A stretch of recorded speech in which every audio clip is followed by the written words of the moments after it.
Hello everyone, नमस्ते। स्वागत है आपका हमारे YouTube चैनल स्वावलंबन पे। मैं आराधना पाठक, एक प्राउड ऑटिज्म मदर और एक स्पेशल एजुकेटर। आज का जो हमारा वीडियो है वो उन बच्चों के लिए है, खासकर कि छोटे बच्चे जो किसी भी डेवलपमेंटल डिले से गुजर रहे हैं, डेवलपमेंटल डिले को फेस कर रहे हैं और अभी तक टॉयलेट ट्रेन नहीं हो पाए हैं। तो आज हम बच्चों को टॉयलेट ट्रेन कैसे करें इसके बारे में आपको बताएंगे। टिपिकली जब बच्चे 2 साल के हो जाते हैं या फिर उसके आसपास की उम्र के होते हैं तो वो ये कम्युनिकेट कर पाते हैं कि उन्हें सुसु जाना है या पॉटी जाना है। पर ऑटिज़म में कुछ बच्चे अपने टॉयलेटिंग नीड्स को कम्युनिकेट नहीं कर पाते और यही कारण है कि वो टॉयलेट ट्रेन नहीं हो पाते हैं। वैसे तो टॉयलेट ट्रेनिंग एक बेसिक डेली लिविंग एक्टिविटी है जो देखने में बहुत ही बेसिक लग सकती है, पर ये बहुत इम्पॉर्टेंट स्किल है। Being a mother of a neurodiverse kid, मुझे ये लगता है कि इंडिपेंडेंट लिविंग की तरफ अगर हम अपने बच्चे को बढ़ा रहे हैं तो उसका टॉयलेट ट्रेन होना अपने आप में एक बहुत बड़ा स्किल है। तो बच्चे को टॉयलेट ट्रेन करने से पहले हमें क्या क्या तैयारियां करनी है, कैसे उसको सिखाना है, ये सारी बातें हम अपने इस वीडियो में आपसे शेयर करेंगे। तो चलिए शुरू करते हैं।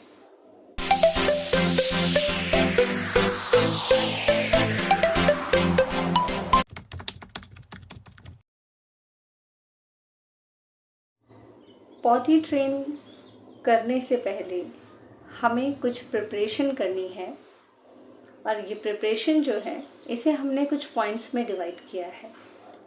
तो 8 मेजर पॉइंट्स हैं जो हमें टॉयलेट ट्रेनिंग से पहले प्रिपेयर करना है बच्चे को। According to the need of the child we have to prepare the following things. तो सबसे पहला जो पॉइंट है that is scheduling of potty. मतलब बच्चे का जो पॉटी टाइम है उसको शेड्यूल करना होगा कि बच्चा मॉर्निंग में पॉटी करता है, आफ्टरनून में करता है या फिर शाम को करता है, इवनिंग में करता है। Then second point is indication. Indication मतलब बच्चे को ये देखना है, ये सिखाना है कि बच्चा क्या अपनी नीड को इंडिकेट कर पा रहा है, क्या वो बता पा रहा है किसी भी तरीके से। अगर नहीं तो हमें ये सिखाना है थ्रू विजुअल क्यूज़। कुछ उसको हम कार्ड दिखा सकते हैं कि ये आपका पॉटी टाइम हो गया है, ओके। या फिर आप उसको जब भी जो भी वो इंडिकेट करे उसको आपने मिस नहीं करना है, उस इंडिकेशन पे आपको उसे टॉयलेट में लेके जाना है। The third thing is disconnect the child from original point. जो पुराना उसका जगह है टॉयलेटिंग का, उसका पॉटी करने का, उस पुराने जगह से बच्चे को डिसकनेक्ट करना। And next point is to make a connection between the new place and the child। अब उसकी जो न्यू प्लेस है पॉटी की वो है टॉयलेट, तो बच्चे को टॉयलेट के साथ कनेक्ट कराना, right. Then the next point is change the environment of the toilet according to the need of the child. जैसे बच्चे की ज़रूरत है उस हिसाब से आपको अपने टॉयलेट का एनवायरनमेंट चेंज करना है, ओके। सारे पॉइंट्स को हम बहुत डिटेल में डिस्कस करने वाले हैं। अभी सिंपली आपको मैं पॉइंट वाइज ये बात बता रही हूँ। Next is to break down the skill, because toileting is a big skill. Toileting एक बहुत बड़ा स्किल है। इसको हम छोटे छोटे टुकड़ों में तोड़ते हैं। छोटे छोटे टुकड़ों में तोड़ना मतलब हम बच्चे को ये सिखाएंगे कि आपको पैंट डाउन करनी है, आपको सीट पे अगर वेस्टर्न टॉयलेट है तो बैठना है, इंडियन टॉयलेट हो तो आपको स्क्वाट करना है, राइट। उसके बाद आपको नेक्स्ट स्टेप क्या करना है। तो एक बड़े स्किल को हम छोटे छोटे पार्ट में डिवाइड करेंगे। The next point is reward the child. बच्चा जब ये कोई भी स्किल सीखता है तो it is very important to reward that act. जो बच्चे ने जो किया है उसको रिवॉर्ड करना, उसको रीइंफोर्स करना। And the last step is practice. जितना ज़्यादा बच्चा इस स्किल को प्रैक्टिस करेगा उतना ही बेहतर सीखेगा।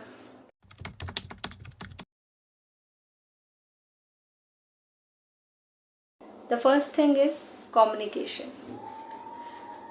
टिपिकली क्या होता है, हम बच्चों को टॉयलेट ट्रेन करने के लिए क्या करते हैं, पेरेंट्स मार्केट से एक छोटा सा पॉट लेके आ जाते हैं और बच्चे को 2-3 बार उसमें बिठाते हैं, वो बैठता है और जब भी उसको पॉटी आए तो वो खुशी खुशी उस पॉट पे जाके बैठ जाता है, ठीक है। उसको खुद अंदर से वो महसूस होता है कि ठीक है मुझे वो न्यू पॉट पे बैठना है। पर ऑटिज्म में बच्चे ऐसा कुछ नहीं समझ पाते। वो जिस जगह से एक बार कनेक्ट हो जाते हैं वो वहीं पे पॉटी करना प्रेफर करते हैं, राइट। सो न्यू पॉटी लेके आना उनके लिए उतना एक्साइटिंग नहीं हो सकता जितना कि टिपिकल किड्स के लिए हो सकता है। So this is the first challenge. They make their own connect. वो अपना एक कनेक्ट बना देते हैं उस प्रीवियस प्लेस से, अपनी एक पर्टिकुलर प्लेस से, ठीक है। Now the second challenge is transition from fix place, from the previous place, right. तो ऑटिज्म में तो ट्रांजिशन अपने आप में एक बहुत बड़ा चैलेंज है जो पेरेंट्स फेस करते हैं। और यहाँ पे भी किसी बच्चे के जो जिससे प्लेस से उसने कनेक्ट किया है उस प्लेस से उसको दूसरे प्लेस पे लेके जाना, वो बहुत बड़ा चैलेंज पेरेंट्स के सामने आता है। नाउ द थर्ड चैलेंज, जो तीसरा चैलेंज है, वो है सेंसरी इश्यूज। बहुत सारे बच्चे ऑटिज्म में किसी भी चीज़ को होल्ड करके ही पॉटी पास करते हैं, ठीक है। बहुत बहुत बच्चों के बारे में हमने ये सुना है, देखा है कि बच्चा कुछ चीज़ को होल्ड करके ही पॉटी करेगा। अब it may B प्रोप्रोसेप्टिव issue, it may B कि बच्चा जो है किसी चीज़ को होल्ड करने के बाद कंफर्टेबल फील करता है पॉटी पास करने में, ठीक है। So it may be anything. So the third challenge is sensory issue, जिसको हमने डील करना है, ओके।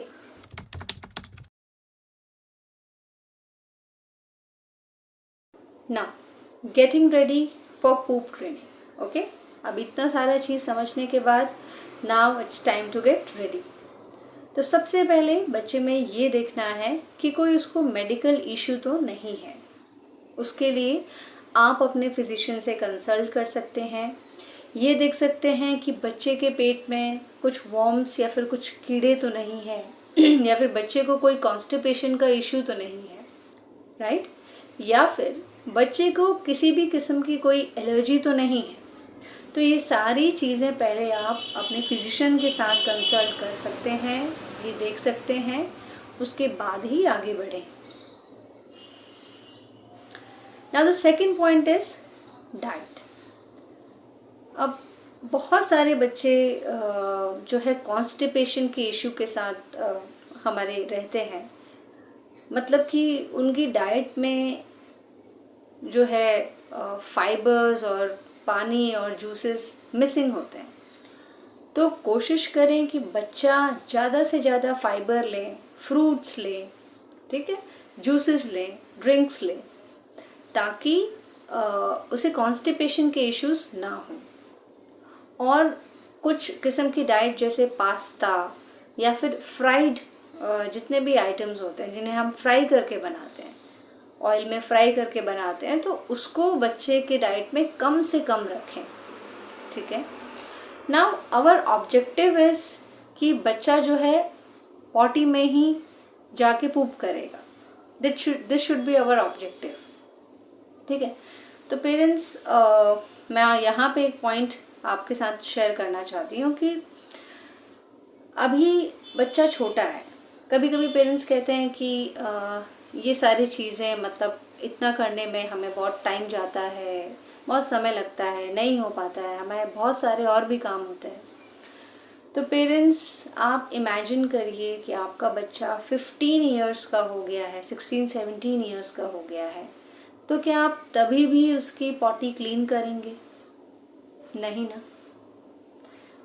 तो जब आप ये सोचेंगे कि मेरा बच्चा अभी 6-7 साल तक तो मैं कर ले रही हूँ, पर उसके बाद आप नहीं कर पाएंगे,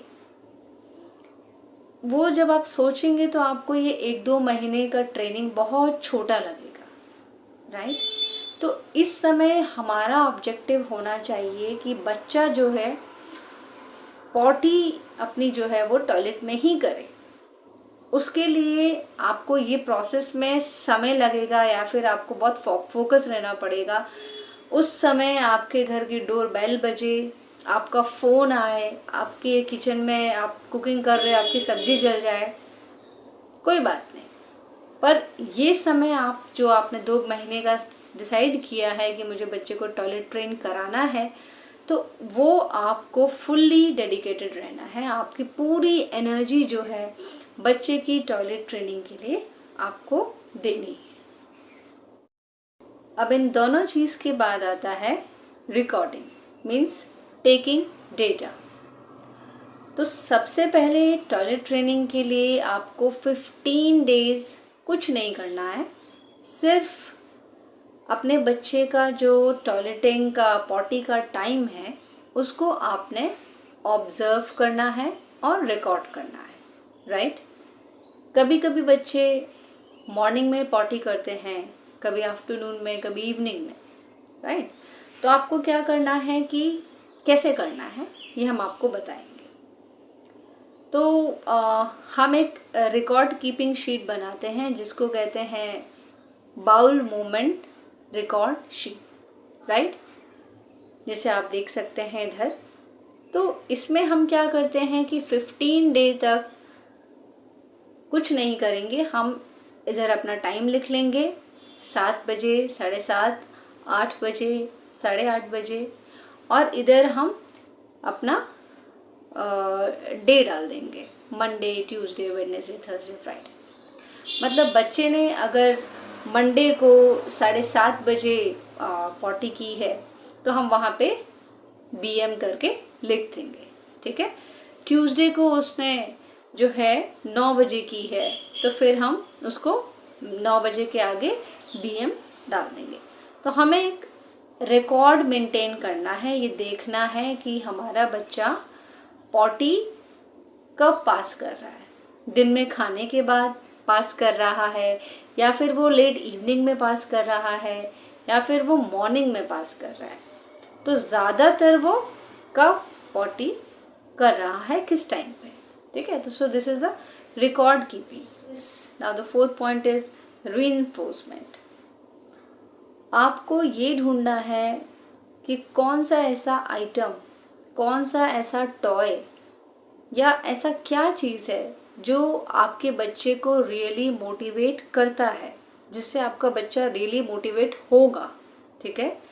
तो उस आइटम को आप एज अ रीइंफोर्सर टॉयलेट ट्रेनिंग के लिए यूज़ कर सकते हैं, पर ये ध्यान रखना है कि वो रीइंफोर्सर उसको टॉयलेटिंग के अलावा कहीं और ना मिले। जब वो पॉटी टॉयलेट में पास करे उसके बाद ही आपको वो रीइंफोर्सर देना है, बाकी एक्टिविटीज़ में उसको एज अ रीइंफोर्सर यूज़ नहीं करना, ओके। आप सिंपली क्या करिए कि एक ट्रांसपेरेंट जार में अगर कोई पर्टिकुलर टॉफ़ी, चॉकलेट या कुछ भी इडिबल है, या फिर कोई टॉय है, या फिर कोई पजल पीस है, कोई बीड है, कुछ भी है, तो आप एक ट्रांसपेरेंट बॉक्स में बंद करके आप उसको टॉयलेट में ही आप रख सकते हैं, और जब बच्चा पॉटी टॉयलेट में पास करता हो तब तुरंत उसको रीइंफोर्समेंट आप दे सकते हैं। वो आप बच्चा उसको देखना चाहिए कि ये मुझे मिलेगा। आप उसको बताओगे कि जब आप पॉटी टॉयलेट में पास करेंगे तो फिर आपको ये मिलेगा, और जैसे वो पास करे वो इतने आपके नज़दीक होना चाहिए कि आप उसको दे सकें। ठीक है, okay. The fifth point is seating. बच्चा जब टॉयलेट में बैठ रहा है, seating and the environment of the toilet. ठीक है, तो एनवायरनमेंट जो टॉयलेट का है इट शुड बी प्लेजेंट। वहाँ से कोई स्मेल नहीं आनी चाहिए। अगर आपको लगता है कि वहाँ की लाइट कम है तो आपको एक वाइट कलर का, अगर बच्चे को ऑरेंज कलर के बल्ब से इशू है तो आप वाइट कलर की लाइट वहाँ लगा सकते हैं। वहाँ पे जो सामान है उसको बहुत ज़्यादा ना रखें, कम कर सकते हैं। अपने वॉशरूम एरिया में बहुत कम सामान रखें। बच्चे को वो एरिया काफ़ी सिमिलर लगना चाहिए अपने पुराने एरिया से। ठीक है, जिसमें वो जिसको उसने कनेक्ट किया था उस एरिया के सिमिलर कुछ आप बना सकते हैं।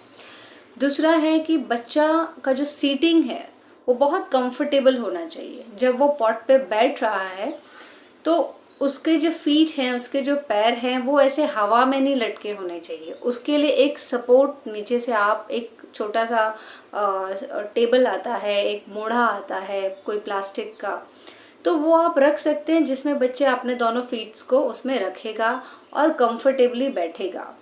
उसके साथ साथ कुछ सीट्स भी आती हैं जो बच्चों को बैठने के लिए होती है, तो उसमें साथ में होल्ड करने के लिए कुछ साइड में हैंडल्स होते हैं जिसको सपोर्ट सिस्टम होता है। आप उसको बच्चा होल्ड कर सकता है और तब पॉटी पास कर सकता है। Now the next point is communication. Communication it is very important point. इसमें क्या करना है कि आप अपनी टॉयलेट का एक फ़ोटो ले सकते हैं जिसमें क्लियरली आपका पॉट दिख रहा हो, और उस फोटो को आप बच्चे को दिखा सकते हैं जब भी उसका पॉटी जाने का टाइम हो। या फिर अगर ये पॉसिबल नहीं हो पा रहा है तो आप इंटरनेट से कोई भी सीट जो थोड़ा सिमिलर हो आपके टॉयलेट से उसका प्रिंट निकाल सकते हैं, और जब बच्चे का पॉटी टाइम हो उससे जस्ट पहले आप बच्चे को पिक्चर दिखाते हुए कहेंगे कि आप पॉटी जाने का टाइम हो गया, just give the card to the kid. ठीक है, वो पिक्चर आप बच्चे को दें और तुरंत उसको टॉयलेट में लेके जाएं। वहाँ पे आप बच्चे को रिक्वेस्ट नहीं करेंगे, कुछ भी नहीं बोलेंगे, सिर्फ यही बोलेंगे। ये नहीं कहना है कि हाँ अब टाइम हो गया है, अब तुम्हें जाना है, अभी ये it's time to go to toilet, चलो, बस इतना। ठीक, तो बच्चा इस चीज़ को कनेक्ट करेगा कि जब मम्मा ये कार्ड देती है तो उसके बाद मुझे वहाँ जाना होता है, जब भी कार्ड देती है उसके बाद मुझे टॉयलेट में जाना होता है। ठीक, तो अभी हमने जो केस आपसे शुरू में डिस्कस किया था उसमें भी हमने पेरेंट्स को ये बताया कि आपको क्या करना है। जो आपने बच्चे का एक रिकॉर्ड बनाया है बाउल मोमेंट का कि किस समय बच्चा पॉटी जाता है, उसका ज़्यादा जो प्रिफर्ड टाइम है वो क्या है, तो उस टाइम से पहले अगर बच्चा लंच के बाद जाता है, लंच के लगभग आधा घंटे के बाद वो पॉटी करेगा, आपको अगर पता है उसके शेड्यूल को, उसके रिकॉर्ड को देख के, तो आपको अगर वो मान लीजिए 1 o'clock पे लंच करता है और 1:30 तक पॉटी कर लेता है, तो आपको 1:25 के आसपास रेडी रहना है कि मुझे बच्चे को टॉयलेट में लेके जाना है। आप बच्चे के टाइम 1:30 अगर टाइम है तो 5 मिनट पहले उसको काट देंगे, कहेंगे it's time to go to toilet, और टॉयलेट में लेके जाएंगे। टॉयलेट में सीट पे आपने उसको बिठाना है, और बिठाने के बाद आपको भी वहीं रहना है। ठीक है, 10 मिनट बैठा बच्चा, उसने नहीं पॉटी किया तो उसको 2-3 मिनट का ब्रेक देना है। बच्चे को टॉयलेट से उठा दीजिए, उसको 2-3 मिनट, उसको कोई भी टॉय, कोई भी मोबाइल आप दे सकते हैं, लेकिन उसको टॉयलेट वाला एरिया नहीं छोड़ना है, उसको अपने बाथरूम टॉयलेट में ही रहना है। ठीक है, फिर 10 मिनट के लिए उसको बिठाया और उसको पॉटी करने के लिए बोला। ठीक है, आप उसको वीडियो दिखा सकते हैं जिसमें कोई बच्चा पॉट में पॉटी कर रहा है, ऐसे आप वीडियोग्राफी कर सकते हैं, क्योंकि हमारे बच्चे देखने से ज़्यादा समझते हैं। आप क्या कह रहे हैं, आप कह रहे हैं उनको शायद समझ में नहीं आएगा, लेकिन आप कोई चीज़ करके दिखाएंगे तो उन्हें ज़्यादा समझ में आएगा। ठीक है, तो अगर बच्चा तब भी नहीं कर रहा, 1 घंटा हो गया ऐसे करते हुए, तो आप बच्चे को बाहर ले आइए और फिर उसके 1 घंटे के बाद फिर सेम चीज़ ट्राई करिए। बच्चा पूरा दिन हो सकता है कि उस दिन पॉटी ही ना करे। ठीक है, तो आपको क्या करना है, और हो सकता है कि वो चुपके से फिर अपना जो पुराना उसका कनेक्टेड पॉइंट है वहाँ जाके पॉटी करे। पर जब अगर ऐसा हो जाता है, अगर ऐसा कोई एक्सीडेंट हो जाता है कि बच्चा फिर अपने प्रीवियस जगह पे जाके पॉटी करता है, तो फिर आपको उसको ज़्यादा अटेंशन नहीं देना। चुपचाप आपको जाना है, उस पॉटी को क्लीन करना है उसी के सामने, और उसको डिस्कार्ड कर देना है पॉट में। ठीक है, आप उसमें कोई भी ध्यान नहीं देंगे, कोई अटेंशन नहीं देंगे, बच्चे को डांटना नहीं है, कुछ नहीं बोलना है, उसके सामने ये करना है कि पॉटी साफ करनी है और उसको डिस्कार्ड करना है आपने पॉट में। ठीक है, सो पेरेंट्स, ये हो सकता है कि बच्चा 1 दिन में, 2 दिन में, 1 हफ्ते में या 15 दिन लगा दे टॉयलेट में पॉटी करने में, पर आपको उसके पीछे पड़े रहना है। उसको ये लग जाना चाहिए कि जो मदर है मेरी, वो मेरी पीछे पड़ी है, किसी भी वजह से पड़ी है पर मेरे पीछे पड़ी है। और जब वो ये देखेगा कि मैंने वहाँ पे पूप किया और मम्मा एक्साइटेड हो गई मुझे रिइंफोर्समेंट दिया, तो वो उस चीज़ से कनेक्ट करेगा। जब फर्स्ट टाइम वो पॉट में पूप करेगा तो तभी से उसका कनेक्शन डेवलप हो जाएगा। ओके, तो ये सारी चीज़ों को अगर आप अच्छे से फॉलो करें, कंसिस्टेंट रहें, तो डेफिनेटली बच्चा 1-2 महीने में, डिपेंड करता है हर बच्चे के अंदर, पर पेरेंट्स आपको कंसिस्टेंट रहना है, बिल्कुल छोड़ना नहीं है, और डेफिनेटली बच्चा पॉटी ट्रेन हो जाएगा। नेक्स्ट वीडियो में हम सुसु ट्रेनिंग, टॉयलेट ट्रेनिंग में जो दूसरा हमारा पार्ट है कि सुसु का ट्रेनिंग जो है, वो हम अपने नेक्स्ट वीडियो में उसकी बात करेंगे। तब तक के लिए इतना ही। हमारे साथ ऐसे ही बने रहिए और हमारी वीडियो को खूब शेयर करिए, लाइक करिए, अपना फीडबैक दीजिए कमेंट बॉक्स में। तब तक के लिए धन्यवाद।